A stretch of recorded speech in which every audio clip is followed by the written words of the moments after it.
మనకి వెంటనే మీ సమస్యలు పరిష్కరిస్తామని చెప్పారు, ఇంతవరకు చేయలేదు.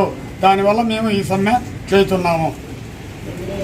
నా పేరు సయ్యద్ వజీర్ మియా, కల్లూరు మేజర్ గ్రామ పంచాయతీ ఉప ప్రెసిడెంట్.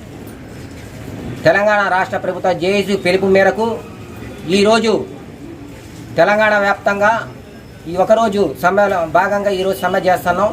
అయితే తెలంగాణ రాష్ట్రంలో 12,769 గ్రామ పంచాయతీలో 50,000 మంది గ్రామ పంచాయతీ కార్మికులు పనిచేస్తున్నారు. వారు గ్రామ పంచాయతీల్లో బడుగు బలహీన వర్గాలకు చెందిన వారు, ఎక్కువ దళితులు. అయితే వీళ్ళు ఈ పనినే నమ్ముకొని ఈ ఉద్యోగం చేస్తున్నారు. అయితే కనీస వేతనాలు కూడా లేవు, పెండింగ్ వేతనాలు కూడా అమలు కావట్లేదు, నెల నెల జీతాలు కూడా ఇవ్వని పరిస్థితి ఉంది. అయితే మేము మా డిమాండ్స్ ఏంటంటే, తెలంగాణ ప్రభుత్వం మీ గ్రామ పంచాయతీ కార్మికులు మేము హామీ ఇస్తామని చెప్పారు, హామీ ఇస్తామని చెప్పారు, అది అమలు చేయలేదు.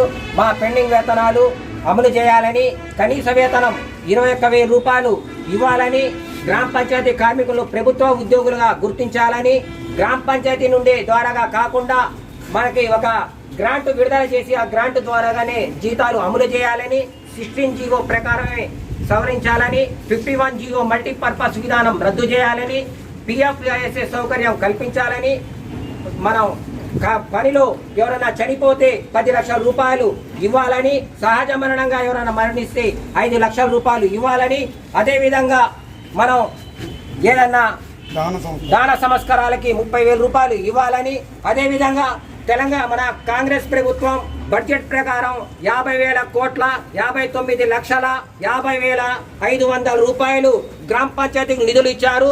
అవి జీతాలు చేసినా కూడా 3 నెలలైనా కూడా ఇంత మట్టికి జీతాలు అవి పడలేదు.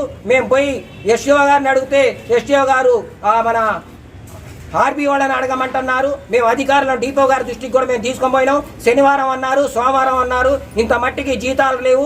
ఈ 9,500 రూపాయలు వస్తే ఆ 9,500 రూపాయలు జీతం ఈ నెల చేస్తే ఆ జీతం చెక్కుపోయి మళ్ళీ వచ్చేసరికి 2 నెలలు పడుతుంది. మళ్ళీ ఈ 2 నెలల జీతాలు అధికారులు చేస్తే మళ్ళీ జీతాలు పడలేని పరిస్థితి.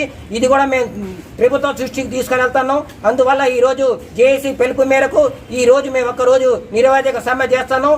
ఈ జీతాలు కూడా వెంటనే రాష్ట్ర ప్రభుత్వం మన రేవంత్ రెడ్డి గారు అమలు చేస్తారని మేము కోరుకుంటూ ఈ సెలవు తీసుకుంటాం.